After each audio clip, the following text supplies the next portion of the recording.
एक उम्मीद सुनहरे ख्वाबों की जो आपने देख रखे हैं अपने बच्चों के लिए, सुनहरे कल की सूरत में। उस सुनहरे कल के लिए हम संवारते हैं आपके बच्चों का मुस्तकबिल। यूनिक ग्रुप ऑफ इंस्टीट्यूशन गुज़िश्ता 33 वर्षों से दिखा रहा है रास्तों को मंजिल, उम्मीद को रोशनी, इल्म से अमल की रवायत, बच्चों के रोशन मुस्तकबिल का ज़ामिन।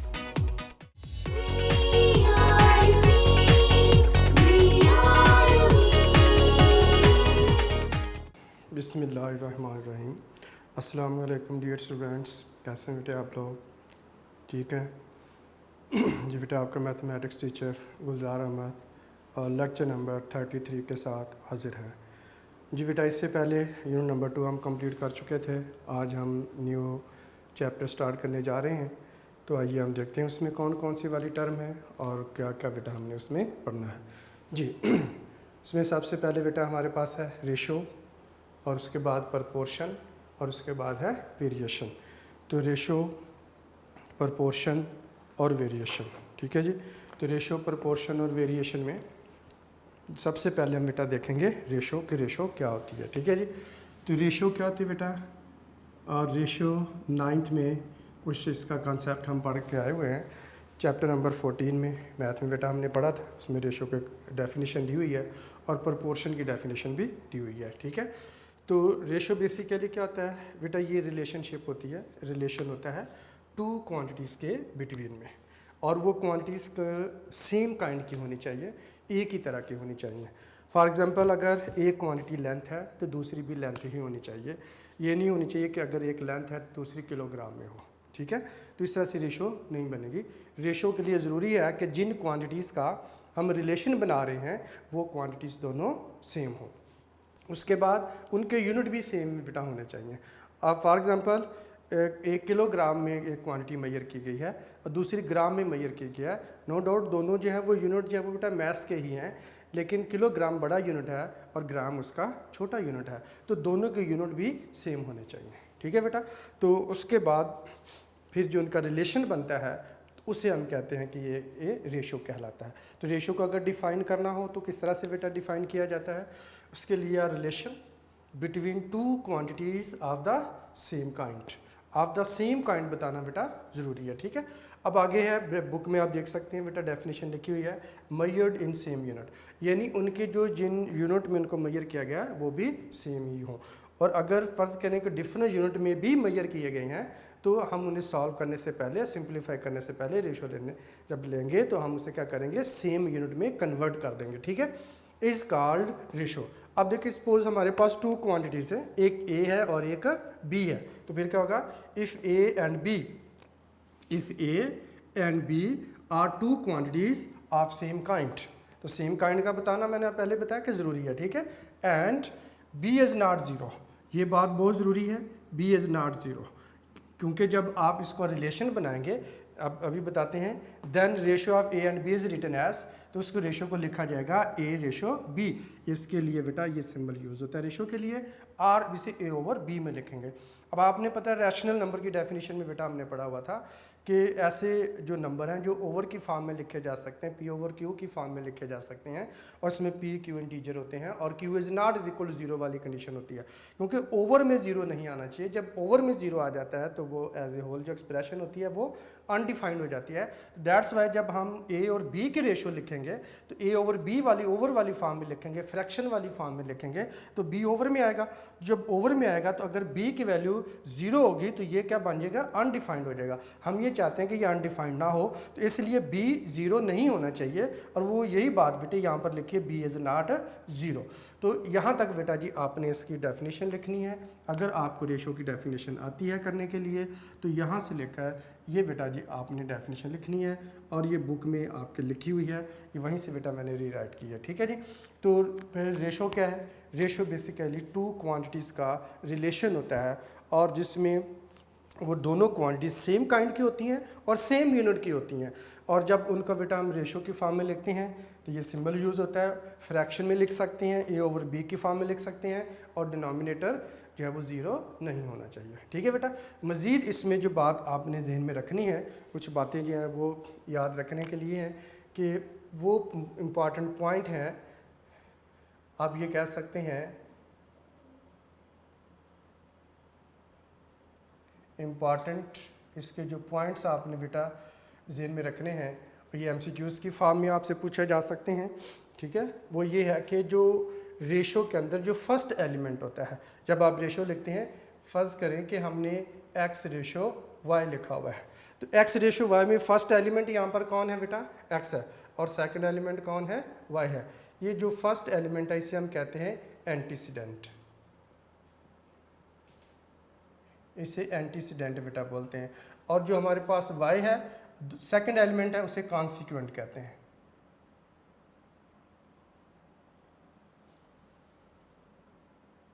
कॉन्सिक्वेंट बेटा बोलते हैं। ठीक है जी। तो एंटीसीडेंट मीन फर्स्ट एलिमेंट और कॉन्सिक्वेंट मीन सेकंड एलिमेंट। तो ये आप एक तो आपको ज़हन में रखना है। और आप अगर आप देखें कि आपकी बुक में जो चैप्टर नंबर 3 की रिव्यू एक्सरसाइज है, MCQs नंबर 1 और 2, वो यही दिए हुए हैं कि रेशो में फर्स्ट एलिमेंट को क्या बोलते हैं और सेकंड एलिमेंट को क्या बोलते हैं। जी बेटे, फर्स्ट एलिमेंट को क्या कहते हैं, एंटीसीडेंट, और सेकंड एलिमेंट को क्या कहते हैं, कॉन्सिक्वेंट। तो एंटीसीडेंट और कॉन्सिक्वेंट ये आपने बेटा ज़हन में रखना है। ठीक है जी। दूसरा, उसके बाद हमने ये पढ़ा था कि रेशो हैज़ नो यूनिट। ठीक है जी, रेशो हैज़ नो यूनिट, इसका कोई यूनिट नहीं होता है। ठीक है जी बेटा। और उसके बाद ये है कि इसका ऑर्डर इंपॉर्टेंट है, order of element is important, ये बहुत इंपॉर्टेंट है, इसका आपने ख्याल रखना है। फॉर एग्जांपल हम लिखते हैं A ratio B, A ratio B is not a same B ratio A। अब ये दोनों एक ही चीज़ बेटे नहीं होती हैं।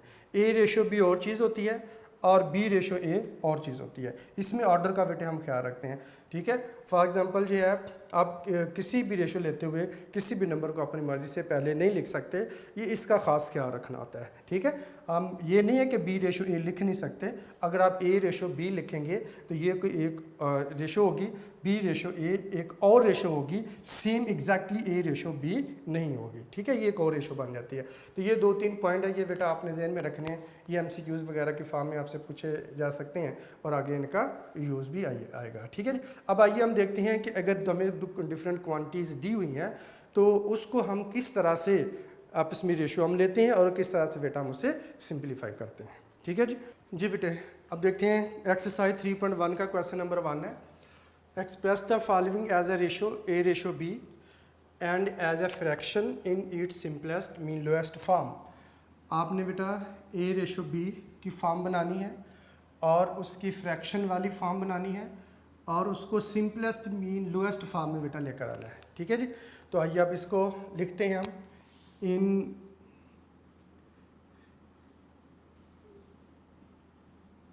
In the form of ratio, in quantities को रेशो की फॉर्म में लिखेंगे। अब दोनों बेटा रुपीज़ है, प्राइस दिए हुए हैं, तो आप इसको लिख सकते हैं RS 750 रेशो या आ जाएगा 1250। ठीक है। अब आप इसको बेटा फ्रैक्शन वाली फॉर्म में लेकर आएंगे तो ये आ जाएगा 750 और ये हमारे पास आ जाएगा 1250 बेटा आ जाएगा। ठीक है। अच्छा, हमने ये पढ़ा था कि रेशो हैज़ नो यूनिट, उसकी रीज़न बेटा ये है कि आप देख सकते हैं कि ये दोनों क्वांटिटीज़ किसी चीज़ की प्राइस है और दोनों ही रुपीज़ में है, सेम यूनिट में है, तो ये सेम यूनिट यहाँ से क्या हो जाते हैं, कैंसिल हो जाते हैं। ठीक है। तो जब सेम यूनिट यहाँ से बेटा कैंसिल हो जाएंगे तो ज़ाहिर है रेशो का कोई यूनिट नहीं रहेगा। अब उसके बाद आप ये 0 0 के साथ कट कर सकते हैं, बाकी जो हमारे पास बेटा नंबर आ गया वो आ जाएगा 75 है और ओवर में 125 है। अब इसे फर्दर बेटा हम सिंपलीफाई कर सकते हैं। इसके लिए आप कैलकुलेटर बेटा यूज़ कीजिए। आप इसके लिए जो है वो खुद से आप डिवाइड कर सकते हैं, लेकिन ज़्यादातर जो बेटा जो क्वेश्चन है आपके वो 25 से डिवाइड होके बेटा सिंपलीफाई हो जाते हैं। ठीक है। अब अगर आप 75 को आप डिवाइड करें कैलकुलेटर के साथ, आप इसे डिवाइड कर सकते हैं। तो कैलकुलेटर से 75 को डिवाइड कर देंगे 25 से तो ये आंसर कितना आ जाएगा, 3 आ जाएगा। इसी तरह से आप इसे कट कर सकते हैं। तो ये हमारे पास 25 से डिवाइड किया तो 3 आ जाएगा, 125 को किया तो कितना आ जाएगा, 5 आ जाएगा। तो इस तरह से बेटे आप इसे सिंप्लीफाई कर सकते हैं। ज़्यादातर क्वेश्चन 25 से ही आपके कैंसिल हो जाएंगे, ठीक है। तो ये हमारे पास कितना आ जाएगा, 3/5। ये बेटा इसकी आ जाएगी, ये फ्रैक्शन वाली फॉर्म है। अब ये सिंपलेस्ट फॉर्म है, यानी ये 25 से डिवाइड होकर लोएस्ट फॉर्म में आ गए हैं। अब आप इसको 3/5 बेटा लिख सकते हैं। अब ये हमारे पास इनकी बेटा रेशो आ जाएगी और ये रेशो सिंपलेस्ट फॉर्म में आ चुकी है। बहुत छोटे छोटे क्वेश्चन है, कोई मुश्किल नहीं है, सिर्फ आपको ये बात ज़हन में रखनी है कि यूनिट सेम होने चाहिए। अब देखें, इन रेशो फॉर्म में इनको लेकर आएंगे तो आप देखें कि ये 450 सेंटीमीटर है और ये बेटा हमारे पास 3 मीटर है।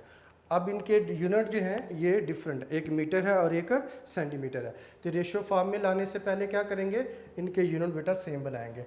हमें पता होना चाहिए कि जो हमारे पास बेटे 1 मीटर होता है, 1 metre is equal to how many centimetre, तो ये बेटा आ जाएगा 100 सेंटीमीटर होगा। अब आप इस फार्मूले के मुताबिक अगर 1 मीटर में 100 सेंटीमीटर होते हैं तो 3 मीटर में कितने होंगे, तो डेफिनेटली वो कितने हो जाएंगे, 300 बेटा हो जाएंगे, ठीक है। तो आप इसको पहले लिख लेंगे, ये हमारे पास आ जाएगा 450 सेंटीमीटर है और ये जो हमारे पास 3 मीटर था, अब आप इसे 300 सेंटीमीटर लिख लेंगे, ठीक है बेटा। अब इसे रेशो फॉर्म में ले आए, इन रेशो फॉर्म, जब रेशो फॉर्म में बेटा इसको लेकर आएंगे तो ये हमारे पास आ जाएगा जी 450 centimetre ratio 300 centimetre is equal to, आप लिखेंगे 450 सेंटीमीटर है और ओवर हमारे पास आ जाएगा 300 सेंटीमीटर है, ठीक है जी। तो फर्स्ट स्टेप में आप इनके सेंटीमीटर यूनिट कैंसिल कर सकते हैं, ठीक है जी। और जो 0 साथ है बेशक आप इसे भी कैंसिल कर लें। अब जो बाकी बच के इसको लिख लें, अगले स्टेप में जाके आप इसे बेटा कर सकते हैं। ये आ जाएगा 45 और ओवर में हमारे पास आ जाएगा 30 आ गया, ठीक है।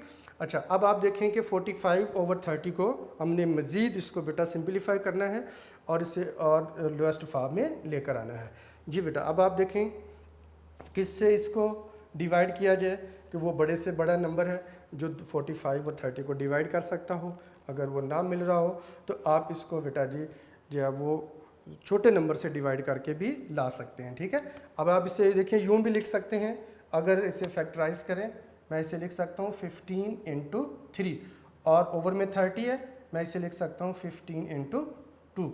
अब 15 × 3 45 होता है, 15 × 2 बेटे 30 होता है, ठीक है। इस तरह से भी लिखा जा सकता है। अब ये देखिए 15 दोनों में आ रहा है तो मैं क्या करूँगा, 15 को 15 से कट कर दूँगा।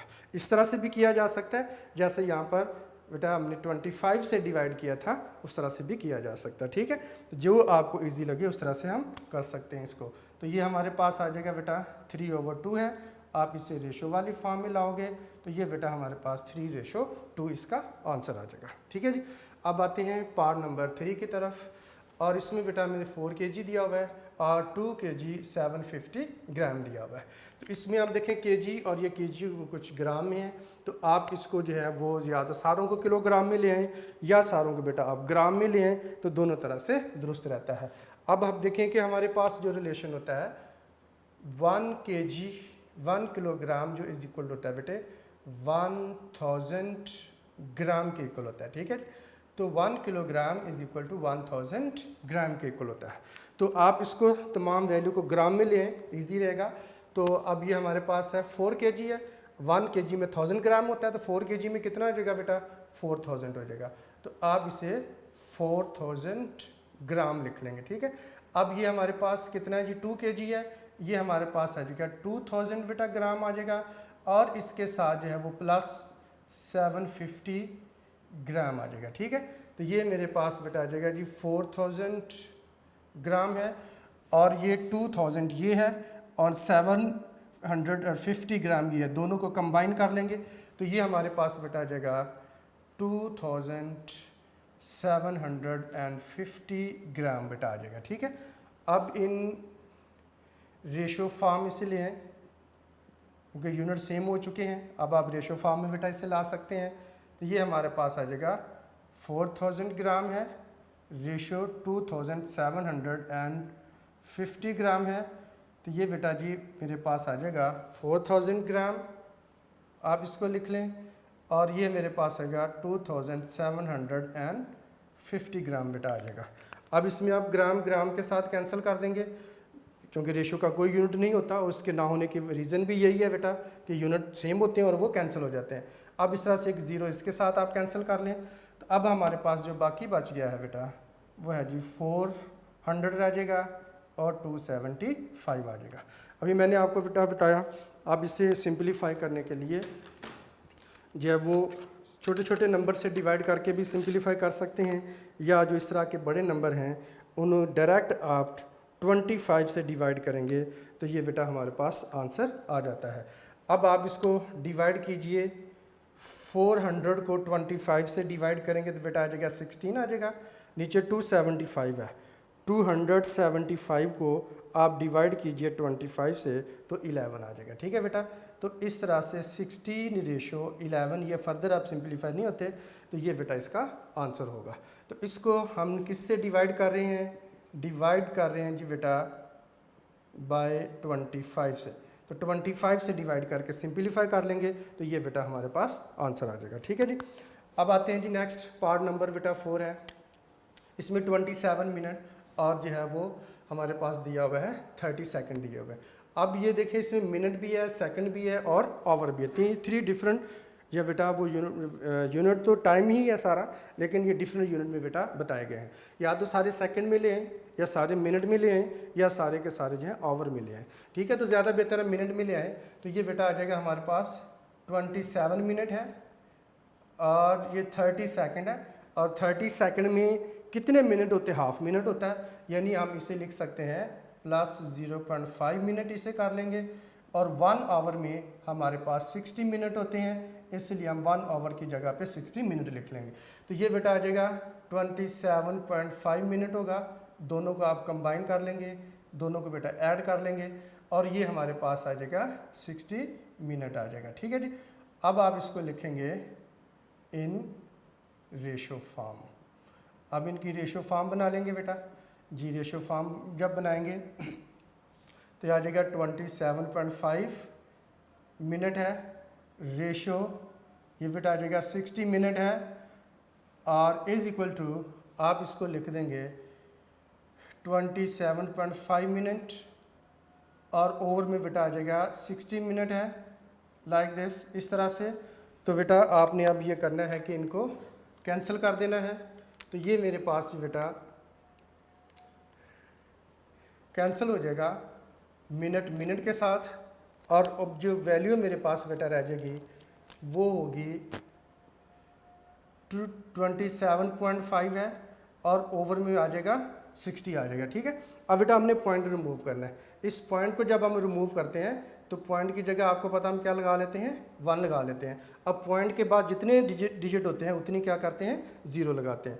अब पॉइंट के बाद 1 डिजिट था 5, तो 1 डिजिट लगा, तो ये यहाँ से पॉइंट क्या हो जाएगा, रिमूव हो जाएगा। अब आपने इसको लिखना बेटा 275 और 60 को 10 से मल्टीप्लाई किया तो कितना आ जाएगा, 600 आ जाएगा। ठीक है, अब इसको भी बेटे आपने 25 से डिवाइड करना। ठीक है, तो अभी हमने 275 को डिवाइड किया था 25 से, तो कितना आंसर आया था, 11 आंसर आ गया था। ठीक है, आप 600 को कर लें, 600 को डिवाइड करेंगे 25 के साथ तो 24 बेटा आ जाएगा, और नीचे मेरे पास आ जाएगा 24। मैंने इसको किससे डिवाइड किया जी, डिवाइडेड बाय 25, तो मैंने इनको 25 से बेटा डिवाइड किया दोनों को। ठीक है जी, अब इसे सिंपलीफाइड फॉर्म में लेकर आएंगे तो 11:24, ये बेटा जी इसका आंसर आ जाएगा। ठीक है जी, तो इस तरह से बेटा क्वेश्चन नंबर 1 के जो 5 पार्ट्स हैं, जिनमें से 4 मैंने आपको सॉल्व करके आपके सामने वाइट बोर्ड पर बेटा दिखा दिए हैं। अब आपने ये काम करना है कि इसका जो लास्ट पार्ट है, जो कि डिग्री में बेटा दिया हुआ है, कोई मुश्किल नहीं है, बहुत आसान है।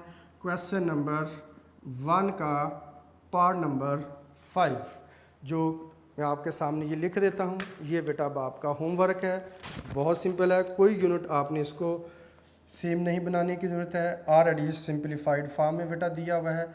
जस्ट आप इसको रेशो की फॉर्म में लिखेंगे और उसके बाद बेटा आपने इसको 25 से डिवाइड करके आपने इसको सिंप्लीफाई कर लेने हैं। अब ये बेटा जी आपका होमवर्क है, इसको आपने कंप्लीट करना है। आई होप ये बेटा आपसे हो जाएगा, कोई प्रॉब्लम नहीं होगी जी बेटे। क्वेश्चन नंबर है 2।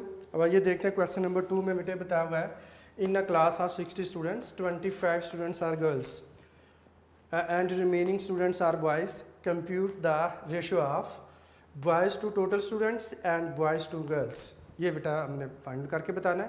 क्वेश्चन नंबर 1 की तरह ही है, कोई मुश्किल नहीं है बेटा। तो सबसे पहले हमने क्या करना है, जिसका सॉल्यूशन किस तरह से होगा, आप सबसे पहले लिखेंगे टोटल नंबर ऑफ स्टूडेंट्स जी। टोटल नंबर ऑफ स्टूडेंट्स कितने हैं जी बेटा, वो इज इक्वल टू दिए हुए हैं 60। अब उसमें आप देखें कि नंबर ऑफ गर्ल्स कितनी है,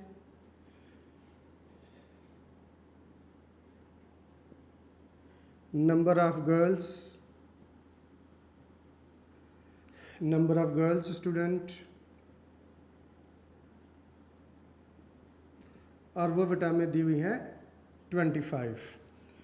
उसके बाद आप लिखेंगे नंबर ऑफ बॉयज़ स्टूडेंट्स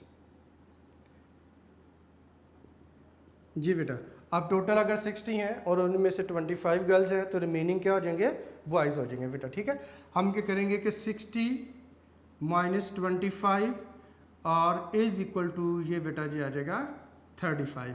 तो इस तरह से टोटल नंबर ऑफ जो गर्ल्स हैं वो हो जाएंगे 25 और नंबर ऑफ बॉयज़ जो मेरा बेटा जो हो जाएंगे आपके पास 35 हो जाएंगे। ठीक है, अब आपने रेशियो निकालनी है। Number one ratio of boys to total students. ठीक है जी, तो आप लिख लेंगे जी number of boys ratio total number of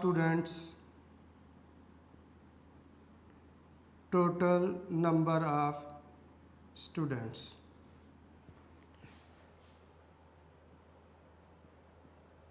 ठीक है जी, तो ये बेटा हमारे पास आ जाएंगे जी। टोटल नंबर ऑफ बॉयज़ कितने हैं 35 और टोटल स्टूडेंट्स कितने हैं 60। ओवर की फॉर्मूले हैं फ्रैक्शन में, तो ये हमारे पास बेटा आ जाएगा 35 ओवर आ जाएगा 60। अब हमने इनको सिंपलीफाई करना है। ठीक है बेटा, और सिंपलीफाई आपने करना है, कॉमन नंबर पे इनको डिवाइड कर देना है। ठीक है, हम इसे लिख सकते हैं बेटा 7 × 5 लिख सकते हैं और 60 को फैक्टराइज करके आप 12 × 5 लिख सकते हैं। ठीक है, तो इस तरह से ये हमारे पास बेटा जी आ जाएगा, यानी दोनों को आप 5 से डिवाइड कर सकते हैं, या 7 × 5 लिख लें 12 × 5, तो ये हमारे पास 5 से क्या हो जाएगा, कट हो जाएगा। ठीक है बेटा, तो जो हमारे पास आंसर आ जाएगा वो आ जाएगा 7:12, ये बेटा जी इसका एक आंसर आ जाएगा। ठीक है जी, अब हम आइए देखते हैं इसका जो पार्ट नंबर 2 है उसमें बॉयज़ टू गर्ल्स की रेशो है। अब आप लिखेंगे ratio of boys to girls, तो ये हमारे पास बेटा आ जाएगा number of boys ratio number of girls. तो नंबर ऑफ बॉयज़ बेटा हमारे पास कितने थे 35 और नंबर ऑफ गर्ल्स 25, तो 35/25 की फॉर्म में बेटा ले आएंगे। अब आप चाहें तो अब इसे 5 से डिवाइड कर दें या फैक्टराइज करके लिख लें, यानी 7 × 5 बेटा लिख सकते हैं और इसे 5 × 5 लिख सकते हैं आप। ठीक है, तो अब देखें कि 5 दोनों में एक जैसा आ रहा है, तो ये 5 से हम कट कर देंगे, तो हमारे पास आंसर आ जाएगा 7/5, या आ जाएगा बेटा 7:5। तो इस तरह से बॉयज़ टू गर्ल्स की रेशो 7:5 होगी। ठीक है, इस तरह से क्वेश्चन नंबर 2 भी कंप्लीट होता है जी। हम देखते हैं नेक्स्ट हमारे पास है क्वेश्चन नंबर 3, और बहुत बेटा इंपॉर्टेंट क्वेश्चन है। 3B, 4B और 5B बहुत सिंपल, ये छोटे छोटे बेटा क्वेश्चन है, बोर्ड के पेपर में आ चुके हुए हैं। और इसमें बेटा if 3 × 4x - 5 is equal to 2x - 7 है, find the ratio x ratio y बेटा दिया होगा। ठीक है, बहुत सिंपल बेटा क्वेश्चन है। सोल्यूशन एज इट इज, इसको लिख लें बेटा 3 और 4x - 5y is equal to बेटा 2x और -7y है जी। बेटा सबसे पहले आपने ये करना है, ब्रैकेट को रिमूव करना है, और ब्रैकेट को रिमूव करने के लिए हम क्या करते हैं बेटा, 3 को मल्टीप्लाई कर देंगे दोनों टर्म के साथ। अब 3 को 4 से मल्टीप्लाई किया तो कितना आ जाता है बेटा 12, तो ये आ जाएगा 12x माइनस, अब 3 को 5 से मल्टीप्लाई किया तो आ जाएगा 15y बेटा आ जाएगा, और साथ आ जाएगा 2x और -7y होगा जी। बेटा अब आपने ये करना है, 12x है और ये 2x है। ठीक है, अब 2x को शिफ्ट कर देंगे लेफ्ट साइड पे, तो ये बेटा जी 2x इधर शिफ्ट कर देंगे, और 15y जो कि नेगेटिव है इसको राइट साइड पे शिफ्ट कर देंगे। ठीक है, तो इस तरह से x वाली टर्म एक साइड पे आ जाएंगी और y वाली टर्म बेटा दूसरी साइड पे इकट्ठी हो जाएंगी। तो ये हमारे पास आ जाएगा बेटा 12x है और -2x होगा इज इक्वल टू जी बेटा 12x - 2x आ गया, 15 उधर आके हो जाएगा पॉजिटिव, तो 15y आ जाएगा, और -7y एज इट इज रहेगा, 15 उधर जाकर पॉजिटिव हो जाएगा जी। बेटा 12 में से 2 माइनस किए तो ये 10x रह जाएगा। अब हमारे पास है बेटा 15y, 15 में से 7 को सब्ट्रैक्ट कर दें तो ये बेटा हमारे पास आ जाता है 8y आ गया। ठीक है जी। अच्छा, अब हमने ये बेटा जो फाइंड आउट करना है वो हमें दिया हुआ है x रेशो y है। अब x रेशो y का मतलब बेटा होता है x/y, तो असल में अब यहाँ से आपने x/y की बेटा वैल्यू फाइंड आउट करके बतानी है। ठीक है, तो उसके लिए पहले आप x की वैल्यू निकाल लें। x इज इक्वल टू, ये हमारे पास है 8y है, और 10 इधर मल्टीप्लर था और उधर जाकर क्या आ जाएगा, डिवाइड हो जाएगा।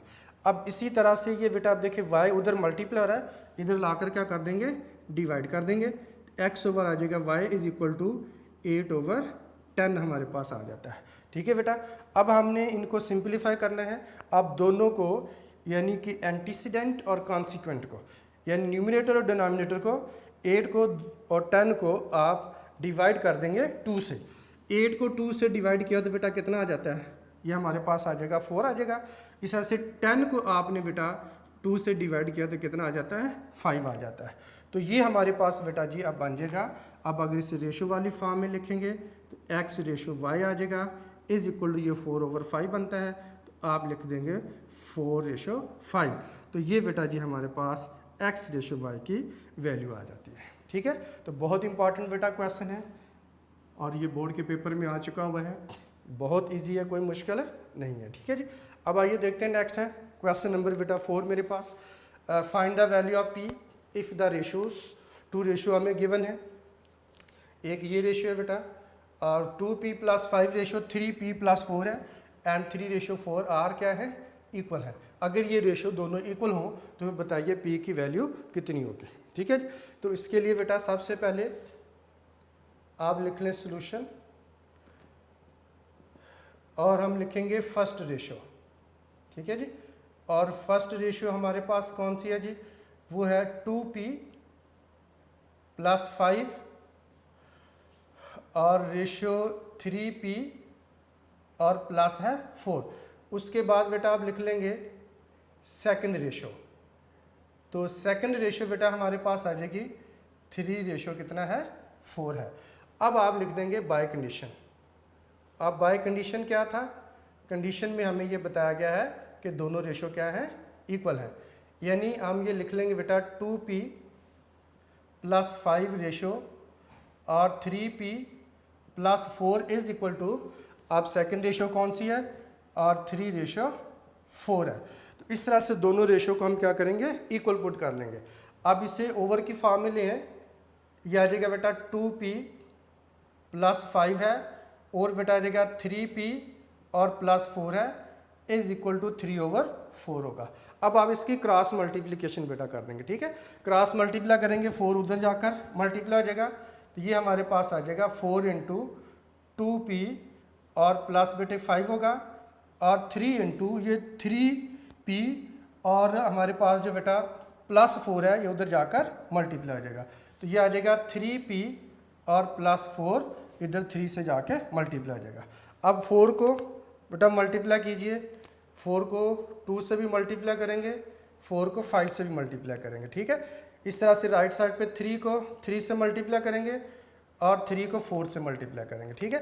अब आप 4 को 2 से मल्टीप्लाई किया तो आ जाएगा 8, 7p आ जाएगा, प्लस 4 को 5 से मल्टीप्लाई किया बेटा 20 आ जाएगा। इस तरह से 3 को 3 से मल्टीप्लाई किया 9, 7p आ जाएगा, और 3 को 4 से मल्टीप्लाई किया तो 12 आ जाएगा।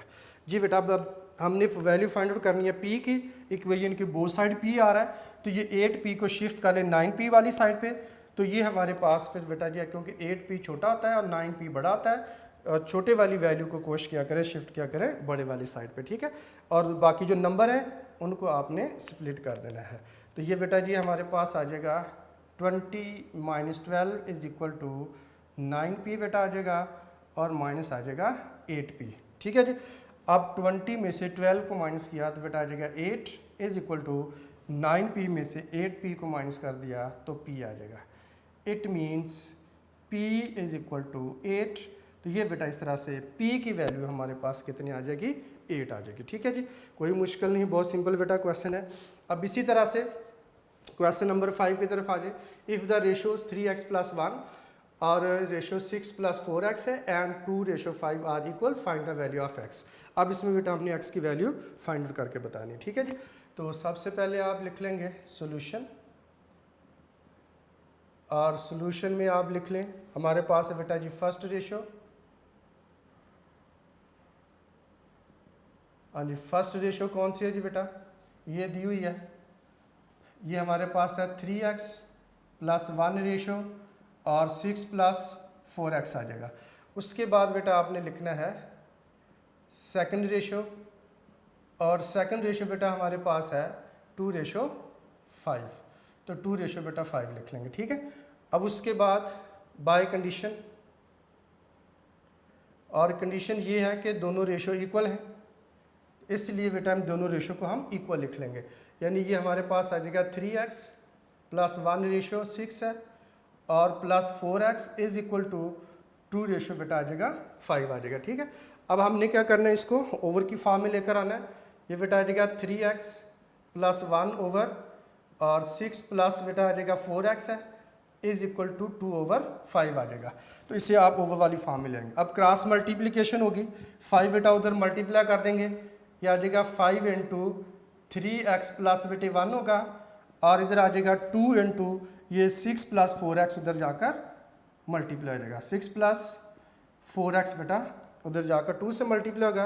अब आप 5 को मल्टीप्लाई कीजिए, 5 को बेटा 3 से मल्टीप्लाई किया आ जाएगा 15x, और 5 को आप 1 से मल्टीप्लाई कर दोगे तो आ जाएगा +5, और 2 को 6 से मल्टीप्लाई किया 12 आ जाएगा, और 2 को बेटा जी 4 से मल्टीप्लाई किया तो 8x आ जाएगा, ठीक है। अब आपने बेटा ये करना है कि यहाँ से 8 को शिफ्ट कर देना है 15 वाली साइड पे, और 5 बेटा इधर आ जाएगा, ठीक है जी। अब ये हमारे पास बेटा आ जाएगा 15x होगा, और माइनस आ जाएगा 8x is equal to 12 as it is रहेगा। 5 उधर से बेटा जो शिफ्ट किया इधर आकर माइनस हो जाएगा। अब आपने ये करना है 15x में से बेटा 8x को सब्ट्रैक्ट कर देंगे। जी बेटा सब्ट्रैक्ट किया तो कितना आ जाएगा 7x इज इक्वल टू, और 12 में से 5 को माइनस किया सब्ट्रैक्ट किया तो कितना आ जाएगा 7। अब हमने x की वैल्यू फाइंड आउट करनी है, 7 उधर मल्टीप्लाई हो रहा है, इधर ला के बेटा डिवाइड कर देंगे तो ये 7 से बेटा कट हो जाएगा, कितना आ जाएगा 1। It mean x is equal to हमारे पास आ जाएगा 1। तो इस तरह से बेटा जी ये x की वैल्यू 1 आ जाएगी, तो क्वेश्चन नंबर 5 कंप्लीट होता है, ठीक है। आई होप आपको बेटा इसकी समझ आ चुकी होगी। जी बेटा नेक्स्ट है, हम बढ़ते हैं क्वेश्चन नंबर 6 की तरफ। क्वेश्चन नंबर 6 में बेटा हमें बताया गया है 2 numbers are in the ratio 5:8। 2 numbers हैं और उनकी अगर रेशो लें तो वो 5:8 बनती है। If 9 is added to each number, हर नंबर में हम 9 ऐड कर दें तो फिर क्या होगा, we get a new ratio. अगर उनकी फिर ऐड करने के बाद 9 ऐड करने के बाद रेशो लें तो वो न्यू रेशो बनती है 8:11। और फाइंड द नंबर्स, बताइए वो नंबर कौन से हैं। बेसिकली हमें नंबर नहीं दिए हुए, नंबर की रेशो बेटा दी हुई है, ठीक है। एक रेशो दी हुई है 9 ऐड करने से पहले और एक रेशो दी हुई 9 ऐड करने के बाद में, ठीक है। तो हमने इसको किस तरह से बेटा सॉल्व करना है, सोल्यूशन। इंपॉर्टेंट क्वेश्चन है, लॉन्ग क्वेश्चन में बेटा पूछा जा सकता है, ठीक है जी। तो अब आप लिखेंगे फर्स्ट रेशो लिख लें, या ratio between two numbers, ratio between two numbers, और वो रेशो है बेटा 5:8, ठीक है। उसके बाद आप लिख लें नंबर टू बी एडेड, और दैट नंबर इज 9, ठीक है। अब उसके बाद आप लिख लें new ratio, new ratio is equal to 8:11, ठीक है। अब आप बेटा लेट करेंगे, लेट फर्स्ट नंबर इज,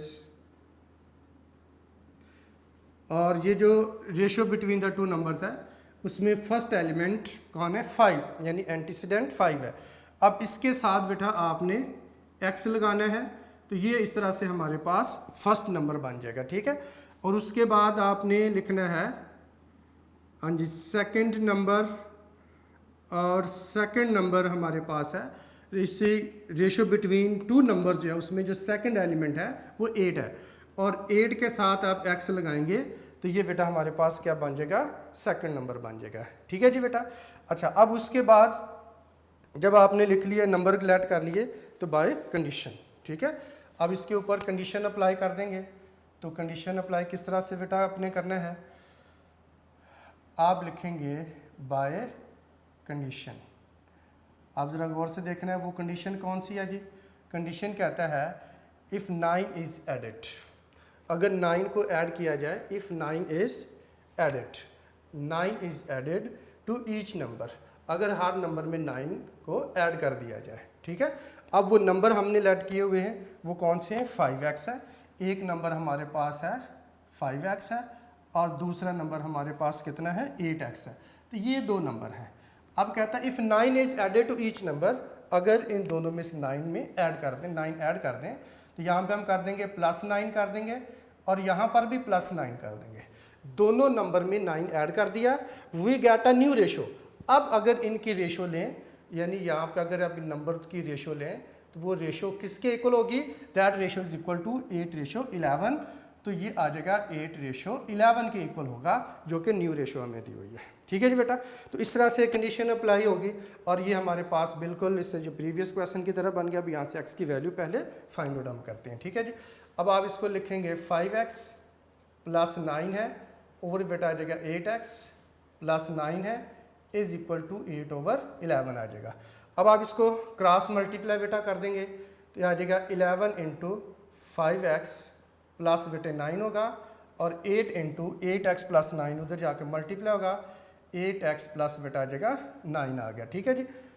जी बेटा आप 11 को मल्टीप्लाई कीजिए, 11 को बेटा 5 से मल्टीप्लाई करेंगे तो ये आ जाएगा 55x होगा। अब 11 को 9 से मल्टीप्लाई कर दें तो ये बेटा 99 आ जाएगा, इज़ इक्वल टू 8 को 8 से मल्टीप्लाई कर दें 64 बेटा हमारे पास आ जाएगा, 64x हो गया। अब 8 को 9 से मल्टीप्लाई कर दें तो ये हमारे पास आ जाएगा 72 हो गया। जी बेटा अब आप देखें ये 64x है, ये 55x है। अब 64 बड़ा होता है, 55 छोटा है, तो अब छोटे नंबर को शिफ्ट कर देंगे बड़े वाली साइड पे, और यहाँ से 72 को उधर बेटा शिफ्ट कर देंगे लेफ़्ट साइड पर। अब ये हमारे पास आ जाएगा 99 - 72 इज़ इक्वल टू 64x, और माइनस बेटा आ जाएगा 55x बेटा आ जाएगा, ठीक है जी। अच्छा जी अब आप ये देखें हमारे पास बेटा 99 से आपने 72 को सब्ट्रैक्ट करना है, ठीक है। कैलकुलेटर से कर लें या आपके पास बेटा आ जाएगा 27 इज इक्वल टू, जी बेटा ये हमारे पास कितना आ जाएगा जी, 64 में से 55 बेटा सब्ट्रैक्ट कर देंगे तो ये हमारे पास आ जाएगा 9x। अब हमने x की वैल्यू फाइंड आउट करनी पहले, तो 9 इधर मल्टीप्लाई है, उधर जाके क्या कर देंगे, डिवाइड कर देंगे, इज इक्वल टू आ जाएगा x।